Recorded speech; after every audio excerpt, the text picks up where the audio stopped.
오늘 하나님의 말씀은 디모데전서 6장 17절에서부터 19절입니다. 디모데전서 6장 17절에서 19절까지입니다.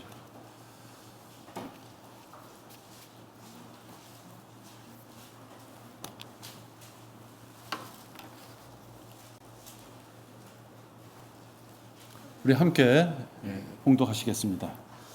이 세상에 있는 부유한 자들에게 명하여 마음이 교만해지지 말고 불확실한 재물을 신뢰하지 말며 오직 우리에게 모든 것을 풍요하게 주셔서 향유케 하시는 살아계신 하나님을 신뢰하라고 하라. 곧 그들이 선을 행하고 선한 일에 부유하며 기꺼이 나눠주고 아낌없이 베풀므로써 자신들을 위하여 오는 때를 대비한 좋은 기초를 쌓도록 하라. 이는 영원한 생명을 붙들기 위함이라. 네. 아멘. 오늘 말씀의 제목은 오는 때를 대비하라. 이 제목으로 설교합니다. 오는 때를 대비하라. 우리 잠시 기도하겠습니다. 아버지 하나님, 저희들에게 귀한 비를 허락하셔서 감사를 드립니다. 날씨가 맑아야 될 때가 있고 또 비가 필요할 때가 있습니다. 오늘은 저희들에게 가장 귀중하다고 생각하는 비를 내려주시는 하루를 맞이하고 있습니다. 시시때때로 저희들에게 주어지는 이 환경을 통하여서 아버지 하나님께서 우리를 얼마나 사랑하시는지 또 한번 저희들 생각하게 됩니다. 아버지 하나님, 오늘 저희들 귀한 말씀을 가지고 우리 함께 나눕니다. 우리들 성도들의 모든 마음 또 저에게도 함께 하셔서 하나님의 말씀이 단 한 톨이라도 땅에 떨어져 새가 쪼아먹지 못하도록 지켜 보호하여 주시옵소서. 주 예수 그리스도 이름으로 감사하며 기도했습니다. 아멘. 여러분 잘 아시는 다윗은 그의 생애가 파란만장했습니다. 이 솔로몬은 어떻게 보면 아버지 덕분으로 왕국의 기초를 잘 다듬어진 것을 이어받아서 영화를 누렸던 자 중에 하나입니다. 그러나 다윗은 그렇지 못했죠. 그의 손과 그의 칼에는 항상 피가 묻어 있었습니다. 그것이 다윗의 생이었습니다. 그러한 다윗이지만 시편 39편에 보면 다윗도 자기의 개인적인 생애를 이렇게 뒤돌아보면 우리가 생각하는 그 영화를 누렸던 자의 입에서는 생각하기 힘든 말이 나옵니다. 뭐냐면 자기의 생애가 너무나도 짧은 것이구나 라고 고백하고 있다는 것입니다. 다윗처럼 그렇게 많은 생애, 수많은 생명의 위협을 받으면서도 그런 고비를 느꼈던 또 경험했던 자라면 다양하게 살았기 때문에 자기가 많은 사람들에 비해서는 풍부한 삶을 살았을 것이다 라고 생각할 것 같은데 그는 자기의 생애가 아직도 너무 짧다라고 생각했다는 것입니다. 그래서 이 다윗은 곰곰이 생각했을 때 나에게 더 생명의 연장을 주시면 하나님 앞에 더 많은 것을 하겠습니다. 그것보다는 다윗은 오직 하나님만 의지해야 되겠구나라는 것을 고백합니다. 우리가 얼핏 생각하면 자기의 생애가 짧을 것을 생각했을 때 그래 하나님 앞에 누구처럼 5년만 10년만 15년만 더 늙혀줬으면 좋겠다. 여러분도 그렇게 생각하실 수 있죠. 그죠? 그러나 다윗은 그렇지 않고 오직 자기의 생애의 마지막은 오직 하나님과 같이 해야 되겠구나. 결론을 그렇게 내었던 현명한 자였다 하는 것입니다. 시편 39편 그 4절에 보면요. 자기의 생애를 불량이라고 표현합니다. 너무 실감 있게 이렇게 와닿아요. 자기의 생애가 얼마 남았느냐라는 것을 표현할 때 그걸 불량이다. 주여 나의 종말과 내 날들의 분량이 어떠한지 나로 알게 하시어 내가 얼마나 연약한지 알게 하소서. 자기 분량을 보니까 너무 짧은 거예요. 무엇인가 할 것은 많은데 너무 짧아요. 자기가 인생의 시간 앞에 얼마나 연약한 자인지를 고백합니다. 39편 5절에도 보면 주께서 내 손들을 손너비만큼 주셨으므로 내 연수가 주 앞에서는 없는 것 같사오니 진실로 가장 좋은 상태에 있는 사람들도 다 헛될 뿐이니이다. 셀라 이렇게 자기 분량을 한번 체크해 봤더니 자료해 봤더니 손너비 정도밖에 안 되는데 그것도 잘 살펴보니까 하나님 앞에서는 아예 없는 것처럼 하나의 작은 먼지 조각에 불과한 그런 생애였구나. 그걸 이제 고백하는 것이죠. 그의 아들 솔로몬도 짧은 자기의 생애를 이렇게 고백합니다. 전도서 1장 2절에 보면 1장 2절과 3절에 보면 여러분들이 잘 아시는 구절이죠. 전도자가 말하노라 헛되고 헛되며 헛되고 헛되니 모든 것이 헛되도다. 사람이 해 아래서 하는 그의 모든 수고에서 무슨 유익을 갖겠느냐. 솔로몬은 하나님의 성전을 지은 그런 영광을 하나님께로부터 받은 자입니다. 다윗이 그렇게 하나님의 성전을 짓고 싶어서 모든 걸 준비했지만 그에게는 허락되지 않고 솔로몬에게는 허락됐다는 거예요. 여러분 성경을 쭉 읽다 보면요, 다윗이 하나님의 성전을 짓기 위한 그 간절하고 그 소망이 얼마나 큰지 어떻게 알 수 있느냐? 눈앞에 보이는 물질로 알 수 있어요. 솔로몬은 아무것도 하지 않아도 성전을 지을 수 있는 그 위대한 성전을 지을 수 있는 모든 조건들을 다윗이 다 마련하는 거예요. 물질로만 마련하는 것이 아니라 성전에서 일할 사람들의 모든 인프라까지도 모든 제도까지도 다 마련하는 것이에요. 그래서 솔로몬은 진짜 여러분들 그 레고처럼 있는 걸 갖다가 그냥 그 자리에서 탁탁탁 맞추면은 성전이라는 건물서부터 성전 안에서 일하는 레위인들이 해야 될 그 모든 역할 그것까지도 완벽하게 행할 수 있었던 것입니다. 그러니까 다윗이 얼마나 하나님의 성전을 짓고 싶었겠어요.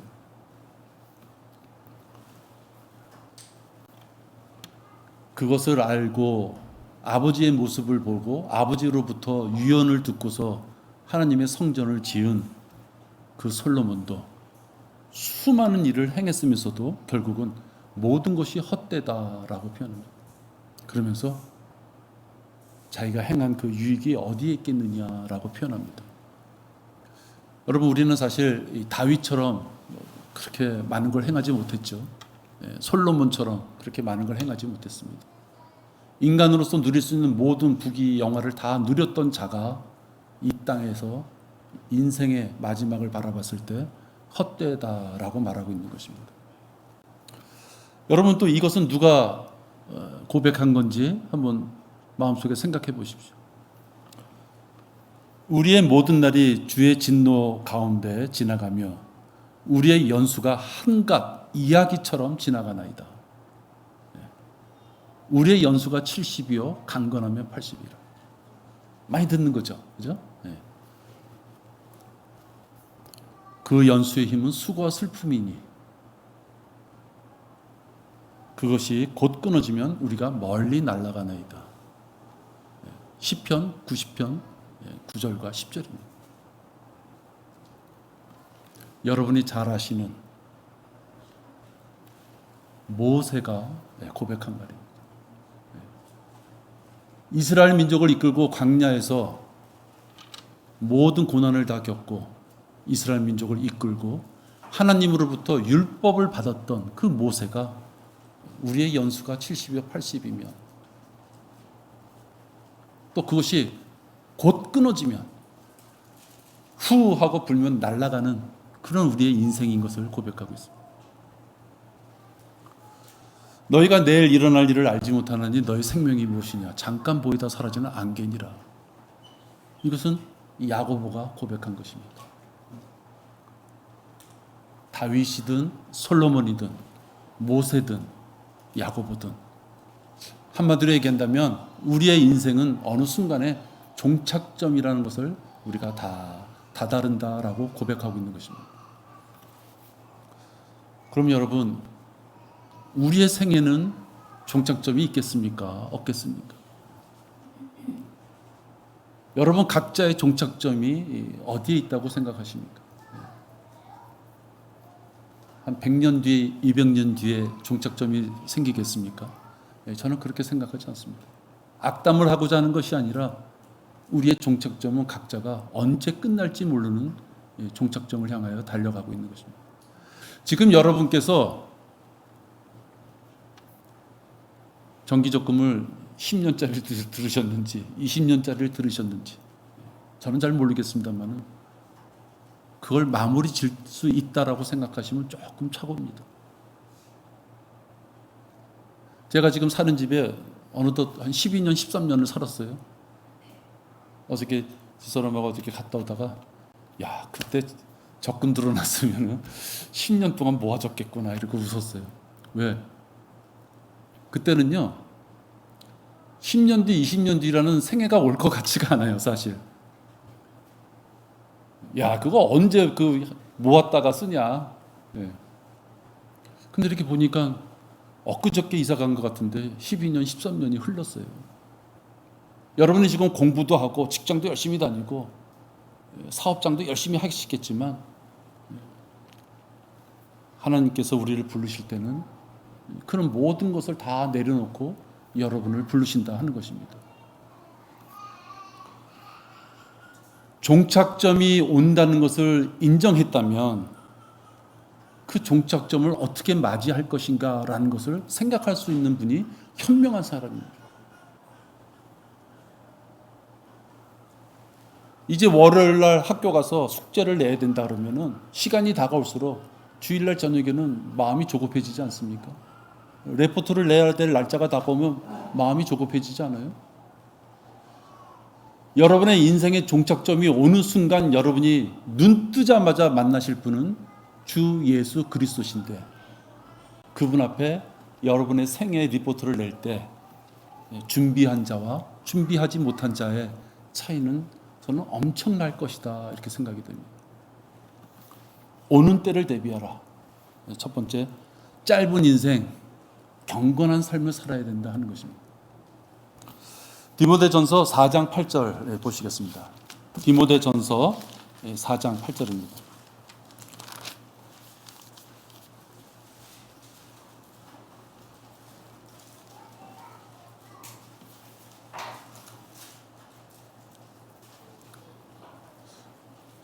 몸의 훈련은 유익이 적지만 경건은 모든 일에 유익하여 현재와 미래의 생명의 약속을 소유하게 하느니라.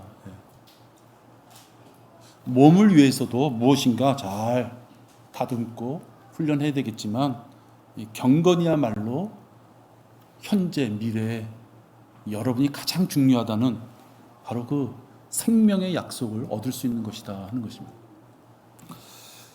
시간은 막 흘러갑니다. 아무리 기계에 녹슬지 말라고 뭐 이렇게 약 같은 걸 막 칠해놔도 때가 지나면 다 삐걱삐걱 소리가 나고 녹이 슬게 됩니다.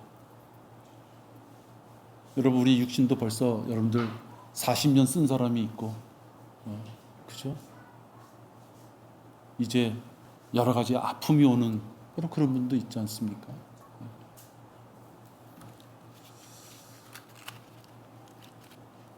죄송한 말씀입니다만은 저도 지난주에 우리 야외 예배 볼 때요. 내 머리는 앞에 나가 있는데 내 발은 뒤에 있더라고요.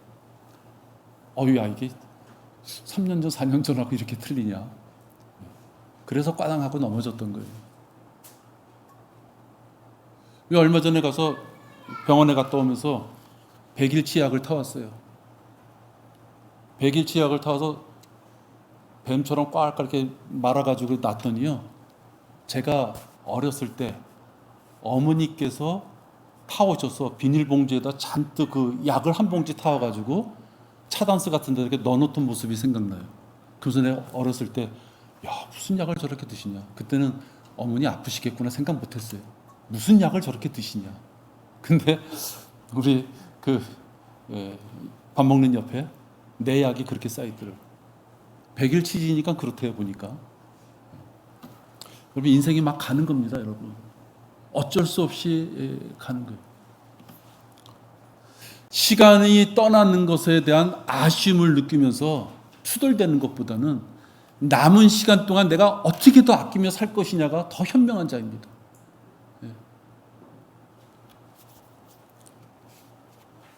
부모가 면회 와서 기뻐하는 군인들 1박 2일 너무 귀한 시간이에요. 밥 먹고 났더니 벌써 8시야. 부모님하고 얘기 좀 했더니 벌써 12시. 내일이면 아침에 일어나면 또 부대 들어가야 돼. 시간이 얼마나 급합니까? 그죠? 왜 휴가를 또는 외출을 1박 2일밖에 안 준 거야 라고 투덜릴 게 아니라 정해진 시간이라면 어떻게 하면 내가 나한테 주어진 1박 2일 요 한 12시간을 잘 보낼까? 그게 더 현명한 거 아니겠습니까? 영혼을 사모하는 성도라면 하나님을 만날 수밖에 없는 우리 운명. 여러분, 우리 운명은 그렇죠? 하나님을 만날 수밖에 없어요. 예수님을 만날 수밖에 없어요. 그것이 우리에게 정해진 것이라면 예수님을 만날 때 올바로 만날 수 있도록 준비하는 자가, 그 자가 현명한 자다 하는 것입니다. 시간을 사서 얻으라는 말씀이 있습니다. 성경에 있습니다. 시간을 사서 얻으라. 이 시대에는 마귀들이 하나님께서는 우리에게 다 동일하게 24시간을 주셨어요. 근데 마귀들이 그 시간을 빼앗아가는 것입니다. 시간을 사서 얻으라는 말은 돈 있는 자는 어디 가서 시간을 사옵니까? 뭐 소설이나 이런 데 보면은 미래 과학 뭐 이런 어떤 관련된 그런 문화 콘텐츠 같은 걸 보게 되면은 시간을 사와요. 남의 시간을 사와서 자기한테 붙여요. 자기는 더 오래 살아요. 그죠? 비과학적이죠. 그건 있을 수 없는 것입니다.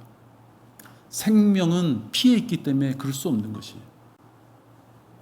근데 시간을 사서 얻으라고 합니다. 시간을 사서 얻는 건 어떤 뜻입니까?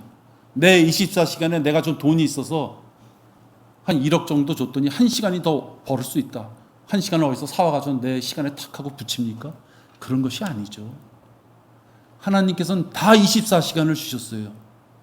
24시간 중에 허튼 데 쓰지 않는 것이 시간을 버는 것입니다. 하나님께서 우리에게 생명을 주셔서 하나님 보시기에 합당하게 그 용도로 그 시간을 쓸 수 있게끔. 그래서 하나님 앞에 우리가 갔을 때 자랑스럽게 하나님 앞에 나에게 시간을 허락하신 것을 가지고 내가 이렇게 살아왔습니다 라는 기회를 주기 위해서 우리에게 주신 시간이기에 여러분, 그 시간을 허튼 데 쓰면 버리는 것이고 허튼 데 쓰지 않고 올바르게 썼다면 그것은 시간을 버는 것입니다. 열매 없는 어둠의 일에다가 또 쓸데없이 소중한 시간을 쓰면 안 되는 것이죠. 주의 뜻을 깨달아서 하나님의 말씀에 따라서 자기가 시간을 쓰는 것만큼 그 시간이 버는 것입니다. 우리는 별로 그렇게 잘 살지 못하죠. 뻔히 썩어질 것들을 위하여 많은 시간을 씁니다. 타당한 이유가 있기도 해요. 먹고 살아야 된다는 그것에는 타당한 이유가 있는 것처럼 보입니다. 하나님은 우리 그리스도인들이 이 땅에 살 때 남한테 손을 빌려야만 되는 그러한 누추한 모습으로 살기를 원하시는 것이 아닙니다. 자기의 생애를 살 때 자기가 하나님 앞에 드릴 수 있는 시간을 얼마만큼 선하게 드릴 수 있느냐 하는 것이 중요한 것이고 그것이 시간을 버는 것입니다. 세상에 썩어질 것들을 자기의 생애가 다 소비된다면 그래서 하나님 앞에 나 미처 시간이 없었다고 왜 나한테 26시간을 좀 주시죠? 왜 24시간밖에 안 줘가지고 하나님의 일을 할 시간을 안 주셨습니까? 그럴 수 없는 거예요. 왜 거듭나지도 않은 사람들하고 엮여가지고 그 사람들하고 묶여가지고 자기의 그 귀한 그 시간, 그 생애를 낭비해야만 되냐 하는 것입니다. 시간을 사서 얻는다는 것은 경건한 삶을 살아야만 된다는 것을 말하고 있습니다. 하나님은 모든 자녀에게 아까 말씀한 대로 24시간이라는 시간을 주셨어요. 우리 여기 있는 사람들 중에 단 1분이라도 더 시간을, 단 1초라도 더 많은 시간을 받으신 분은 없습니다. 그러나 이렇게 제가 여러분들 뵙기에 똑같은 세끼 밥 먹고 사는 걱정을 해야만 되는 다 비승비등한 우리 경제적인 형편인데 어떤 분은 말씀으로 쫙 차고 성장하시는 분이 계시. 어떤 분은 1년 내내 가도 저한테 말씀에 대해서 어느 한가나 질문하실 수 있는 분이 없는 그런 분도 계세요. 저도 이렇게 성경을 지금도 이렇게 보다 보면 이해가 안 되고 또 과거에는 이해했는데요. 분명히 이거 중요하다고 표시해놨는데 나중에 보면 야 이걸 내가 왜 표시해놨지 이런 게 있어요. 그러니까 잊어먹는 거죠. 그럼 누구한테 물어봐야 되고 찾아봐야 되는 거예요. 그렇죠? 여러분도 분명 하나님의 말씀을 대할 때는 그럴 것이라고 저는 생각이 돼요. 그럼 찾아보시든지 물어보시든지 해서 결과적으로 하나님 거를 알아가야 되는 것이죠. 계시록 3장 17절에 보면 요즘 시대가 어떤 시대인지를 말씀하고 있습니다. 계시록 3장 17절에 보면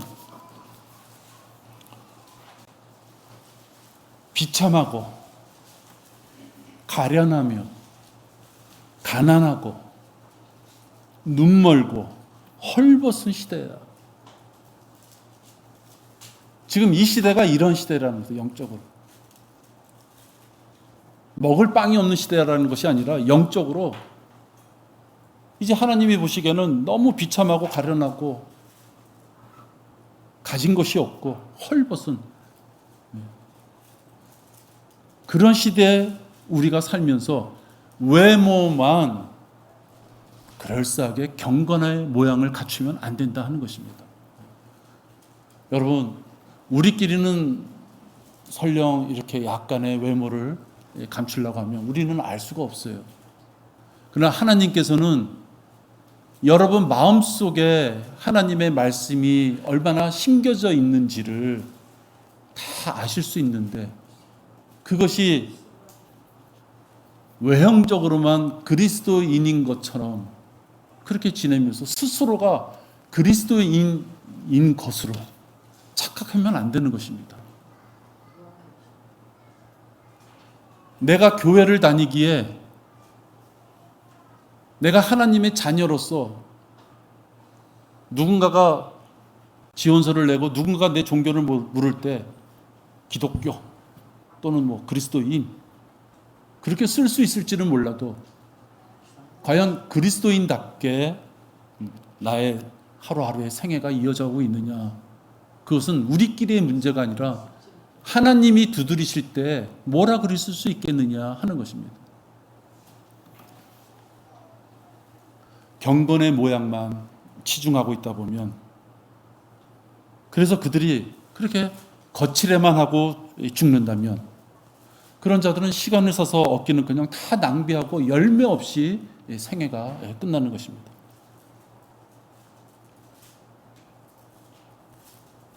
겉모습만 그리스도인 같은 분들은 그리스도의 향기가 안 나는 것이 문제가 아니라 모양은 그리스도인 같은데 그의 몸에서 세상적인 냄새가 난다면 그는 악취가 나는 거나 마찬가지입니다. 사람만 보면 싸울 것 같고 사람만 보면 투덜대는 것 같고 저 사람 보면 벌써 입에서 거친 말이 나올 것 같고 그런 사람 입에서 죄가 나온다면 아예 피해버리고 말죠.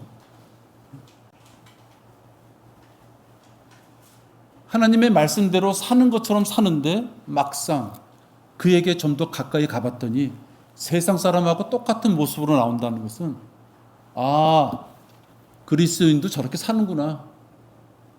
그렇게 돼버리고 마는 것이에요. 제가 직장 다닐 때 제일 듣기 싫은 얘기가 뭔지 아세요? 같이 교회 다니는 사람들이 소주 한 잔은 괜찮아. 아주 그게 제일 듣기 싫었어요. 되려 안 믿는 사람이 그런 말하면 그냥 안 받겠다 그러면 되죠.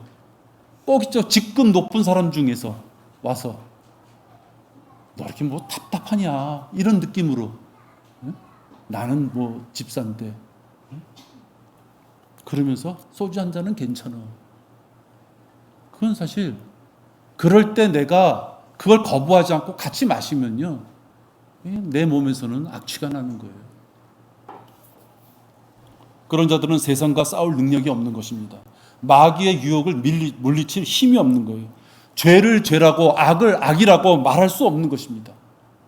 부르짖을 힘이 없는 것이, 기도에 힘이 없고 열매를 맺을 능력도 없는 것입니다. 어떤 것이 올바른 성경이고 어떤 것이 올바른 교리고 어떤 것이 올바른 행함인지, 무엇이 진리고 무엇이 비진리인지 성경적으로 자기가 나누어서 볼 수 있는, 분별할 수 있는 역량이 안 되는 것입니다. 여러분, 우리가 보는 이 성경은 믿음으로 봐야만 되는 것입니다. 어디서 하나님께서 전과책 같은 참고 서적을 주셔가지고 그 서적만 달달 외우면 성경이 100% 이해가 되는 것이 아니에요. 성경은 믿음으로 이 성경을 읽어야지만 하나님께서 뭐라고 말씀하셨는지를 알 수 있게끔 쓰여진 책입니다. 그런데 성경에 대해서 일주일에 한 번 정도 펴본다든지 혹은 한 달에 한 번 정도 펴본다든지 모르는 것은 그냥 덮고 넘어간다든지 그렇게 되면 짓지 못하는 개가 되는 것입니다. 짓지 못하는 개가 되는 것이, 벙어리처럼 죄인들처럼 지옥에 가지 말라고 누군가가 경고하고 입을 벌려야 되는데 자기 자신이 준비가 안 됐으면 얘기를 못하는 것입니다. 세상을 사랑하지 마세요. 주 예수 그리스도를 믿지 않으면 지옥 갑니다. 제가 지금 드리는 말씀은 한 1, 2초 만에 간단한 것이지만 평소에 자기가 성경 말씀을 읽고 하나님과 교제를 못하고 있다면 입을 띨 수 없는 것이다 하는 것입니다. 자기가 하나님의 말씀에 충만했을 때 그 한마디가 나올 수 있는 것입니다. 몸의 훈련은 유익이 적지만 경건은 모든 일에 유익하여 현재와 미래의 생명의 약속을 소유하게 하느니라. 이 경건은 현생에서 직면한 모든 문제들을 우리를 지켜줄 수 있는 힘이 됩니다. 경건해야 하나님의 말씀이 들릴 수 있습니다. 내 삶이 죄를 짓지 않고 자백하며 내 생애가, 내 환경이 아무리 어려워도 하나님 앞에 다가가고자 하는 그 경건의 자세가 있을 때 내 문제를 하나님께서 동일하게 살펴주실 수 있는 것입니다. 때로는 시험에서 우리를 지켜주십니다. 또 기도의 응답을 들을 수 있는 전제 조건도 경건에 있습니다. 기도를 해놓고 자기가 무슨 기도했는지 잊어먹고 있다든지, 중보 기도를 부탁해놓고는 뭘 부탁했는지 잊어먹고 있다든지, 우리가 하나님과 교제할 수 있는 가장 빠른 길은 성경 말씀인데 성경 말씀은 전혀 마음의 중심을 두지 않고 있으면서 하나님께서 어떻게 기도의 응답을 주실 수 있겠습니까? 경건한 자에게 기도 응답에 그 길이 열려 있는 것입니다. 경건은 보물창고입니다, 여러분. 여러분의 생애가 이제 얼마 남지 않아서 그 오는 때를 대비해야 된다 그러면 어디 가서 뭘 대비하겠습니까? 저 청계천 시장 가서 무슨 공구 사겠습니까? 돈이 있다고 무슨 교수들 찾아가겠습니까? 성경 말씀에 있는 말씀을 여러분들 생활 속에서 경건함으로 대하고 이럴 때, 그때 바로 보물창고처럼 여러분에게 닥친 문제들을 말씀 가운데 응답으로 주실 수 있는 것입니다. 오는 때를 대비하라. 둘째입니다. 교만과 탐욕을 버리고 영원한 생명을 붙들 수 있는 그런 자가 되어야 됩니다. 오늘 본문이죠.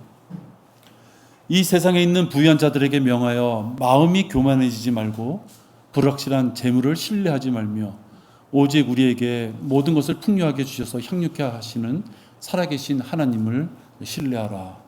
곧 그들이 선을 행하고 선한 일에 부여하며 기꺼이 나눠주고 아낌없이 베풀므로써 자신들을 위하여 오는 때를 대비한 좋은 기초를 쌓도록 하라. 이는 영원한 생명을 붙들기 위함이라. 잠언 14장 3절에 보면 어리석은 자의 입에는 뭐가 있다? 교만의 막대기가 있다. 이렇게 하셨습니다. 어리석은 자의 입에는 교만이 있다는 것이죠. 야, 저 사람 참 어리석다라고 할 때 우리 교만만 있겠습니까? 뭐 여러 가지가 있을 수 있겠죠. 잠언 14장 3절에 보면 그 중에 하나 교만이라는 것이 들어있다 말씀합니다. 적합하게 하는 말들은 은 그림들에 있는 금사가들처럼 그렇게 아름다운 소리를 낼 수 있지만 혹 그렇지 못할 경우에는 아주 불쾌한 소리가 나는 것입니다. 우리들은 하나님의 도우심 운운하면서 자칫 교제할 때 실수할 수 있는 게 하나 있습니다. 죄인의 습성이 있기 때문에 자기 자랑을 한다는 것입니다. 하나님의 힘을 빌리고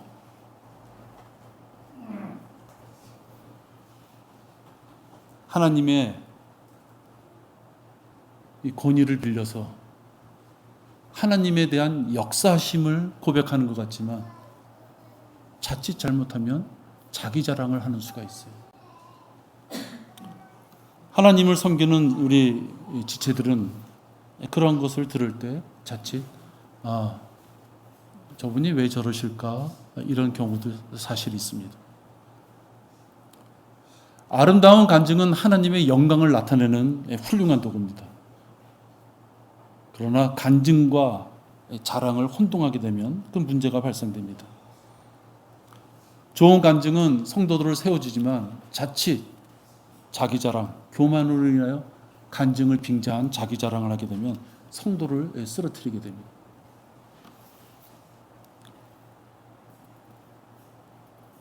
또 교만은 자기 자랑만 하는 것이 아니라 잘못하면 교회의 질서를 흐트리게 됩니다. 이 바울도 무질서한 질서는 반드시 훈계하고 권고하라 이렇게 말합니다. 여러분 데살로니가 후서 3장 6절 보십시오. 데살로니가 3장 6절입니다.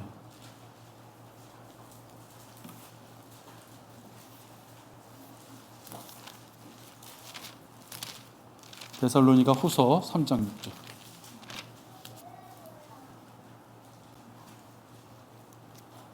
우리 함께 봉독하겠습니다.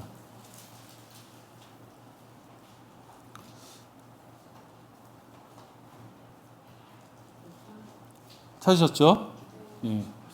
형제들아, 우리 주 예수 그리스도의 이름으로 너희에게 명하노니 무질서하게 행동하고 우리에게서 받은 전통을 따라 행하지 않는 모든 형제를 멀리하라. 예. 우리는 교회에 하나님의 말씀에 의해서 살아갑니다. 세상 사람들이 말하는 인륜이나 어떤 예절보다도 더 고급지고 더 가치가 있는 어떤 규칙에 의해서 우리가 경배도 드리고 교제도 나누게 됩니다.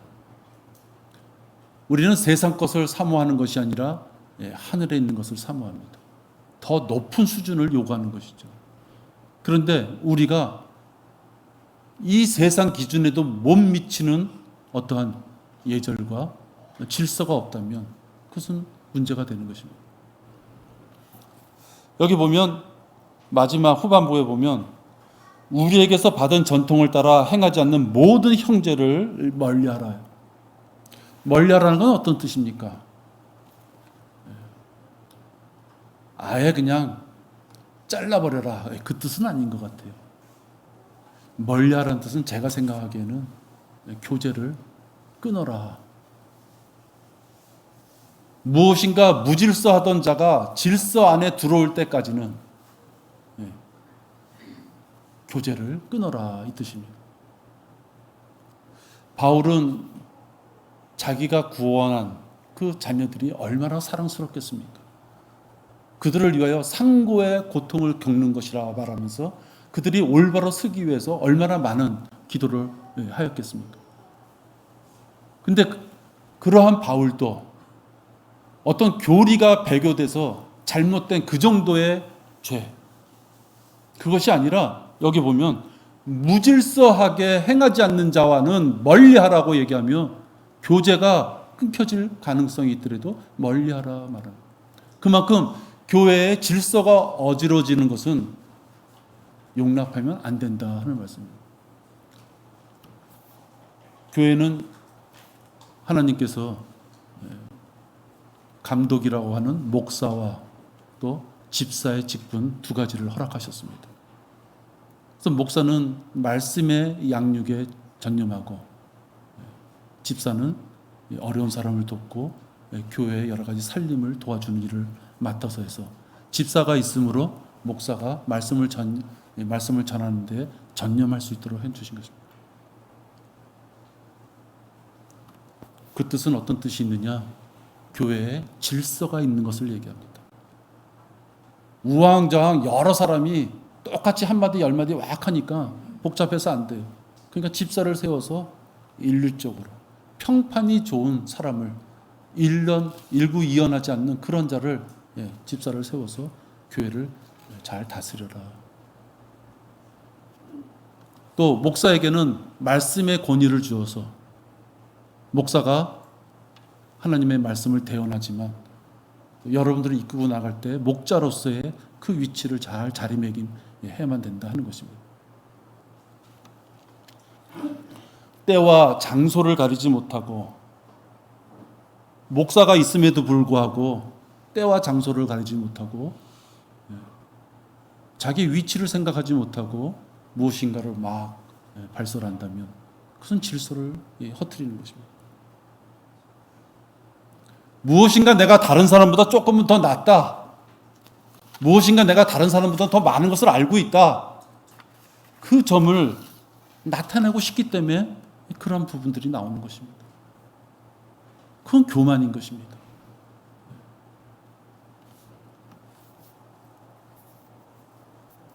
우리가 서로 지체들 간에 말을 통한 이 교제는 상황에 적합해야 되는 것입니다. 질서가 있어야 되는 것입니다. 그래야 그림들에 있는 금사과처럼 좋은 소리가 나는 것입니다. 사람의 교만은 그를 낮아지게 할 뿐입니다. 왜? 어느 누구도 무질서한 자의 말에 대답을 안 했을 때 그 자기 자신을 알아야 되는 것입니다. 같이 기도하고 말씀 보는 자들이 나의 말에 응답이 없구나라고 했을 때 그걸 알 수 있어야 돼요.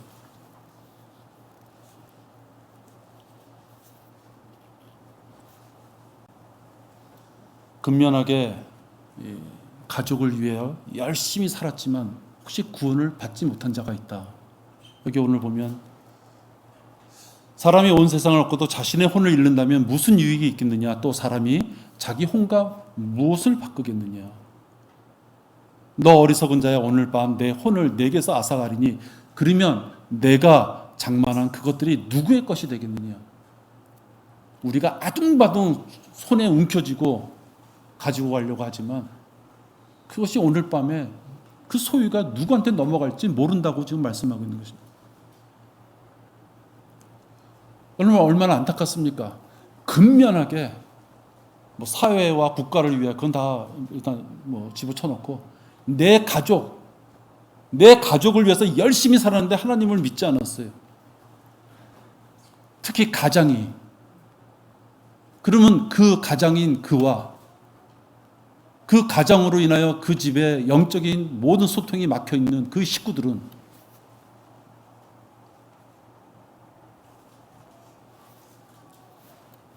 지옥의 불못에 갈 수밖에 없는 것입니다.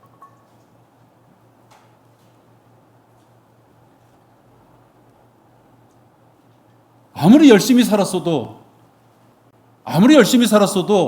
그가 구원받지 못했다면 그는 지옥에 가야 되는 거예요.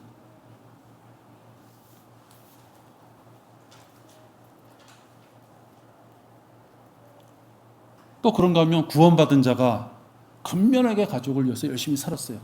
구원받은 자가 이번에는. 근데 하나님의 말씀을 최종 권위로 삼지 않아요. 구원은 받았지만 자기 생각이 워낙에 강하고 자기의 판단이 워낙에 똑바르다고 생각하기 때문에 자기 생각대로 살아왔다면 그는 오는 때를 준비하는 현명한 자가 아닌 것입니다. 하나님께서는 저금을 얼마나 하고 왔느냐, 너희 부모를 얼마나 많은 돈으로 섬겼느냐, 너희 자식을 얼마나 많은 돈으로 공부 가르쳤느냐,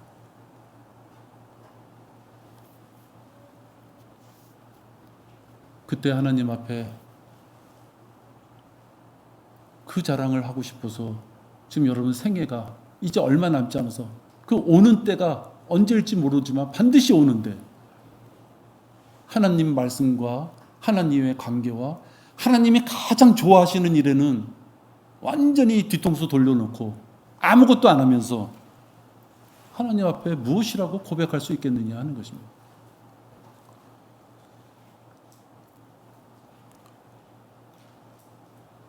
혹시 재물에 내가 많은 생각이 묶여 있다면 그는 진짜 제거하는 응급수술을 빨리 받아야만 되는 것입니다. 여러분, 큰 건물이 있습니다. 그 앞에 정류장이 있어요. 내가 이제 버스를 타려고 이제 정류장을 갑니다. 내가 시간이 급해요. 근데 버스가 오는 건 보이지 않아요. 건물 앞에. 건물이 가려져 있어서. 근데 여러분, 시간이 급하면 어떡합니까? 정류장이 보일 때까지 빨리 가야 돼요. 그죠? 네. 내 눈앞에 보이지 않지만 분명히 버스는 와요. 5분 뒤에 오든 10분 뒤에 오든. 그것이 온다는 것을 확실히 아는 자는, 그걸 타고 싶은 사람은 정류장이 보일 때까지는 빨리 그 코너를 돌아야 돼요. 그 다음에 버스가 좀 늦게 오면 기다리든지. 그죠? 여러분, 이 오는 때는 성경에서 여러 가지로 표현해요. 여러 가지 표현하지만 수많은 곳에서 여러분과 만날 때가 다가온다고 얘기하고 있습니다. 단지 여러분 지금 여러분 눈에 안 보인다고 해서 설마 오겠어? 버스는 와요. 근데 설마 오겠어라고 천천히 가겠습니까? 버스를 타시려면, 빨리 제 시간에 타려면 보일 때까지는 빨리 걸어가야죠. 그게 도리죠. 믿음은 보이지 않는 것을 보지 않고 믿는 것. 그게 믿음의 결정체입니다. 지금 오는 때가 여러분 눈에 보이지 않는다 하더라도 반드시 오기 때문에 그 오는 때를 기다리는, 그 준비하는 자세가 있는 자, 경건한 삶을 사는 자, 교만하지 않게 재물에 휩쓸리지 않고 하나님이 가장 기뻐하시는 일이 무엇일까를 기도하며 그 일을 사모하며 사는 자, 그 자가 현명한 자이다 하는 것입니다.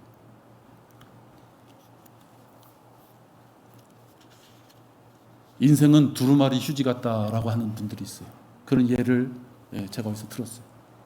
처음에는 조금 돌렸을 때는 그 두루마리 휴지가 한참 쓸 것 같아요. 근데 중반 넘어가면 조금만 잡아당겨도 쑥쑥 풀려요. 그죠? 여러분 인생이 지금 한 40대 넘으신 분들은요, 조금만 지나보세요. 얼마나 빨리 가는지 모를 겁니다. 두루마리 휴지가 다 풀려가지고 아무것도 할 수 없을 때, 그때 내가 좀 많이 감겨 있을 때 내가 뭘 좀 할 걸, 그러지 마시고 지금 감겨 있는 것을 보셨다면 그게 다 풀려지기 전에 여러분의 생애를 하나님 앞에 의뢰할 수 있는 그 현명한 자가 되기를 바랍니다. 기도하겠습니다. 하나님 아버지, 감사합니다. 우리의 생애는 너무나도 짧다는 것을 알고 있습니다. 우리의 생애의 마지막은 죽음이라는 것도 알고 있습니다. 어느 누구도 열애 없이 그 모든 것에 해당된다는 것을 알고 있습니다. 똑같은 현상을 우리는 다 당할 것입니다. 그러나 현명한 자와 현명하지 못한 자, 하나님 앞에 올바로 설 수 있는 자와 서지 못하는 자가 갈려질 것입니다. 얼마만큼 내 생애에 준비하는 자가 되느냐 하는 것입니다. 여기 있는 우리 모든 지체들, 그 누구 한 명도 그 시간대를 허투게 생각하지 말고 시간을 사서 얻으라는 말씀처럼 자기의 생애 중에 가장 귀한 것들을 잘 다듬어서 주님 앞에 귀하게 드릴 수 있는 우리 지체들이 되도록 인도하여 주시옵소서. 주 예수 그리스도 이름으로 기도했습니다. 아멘.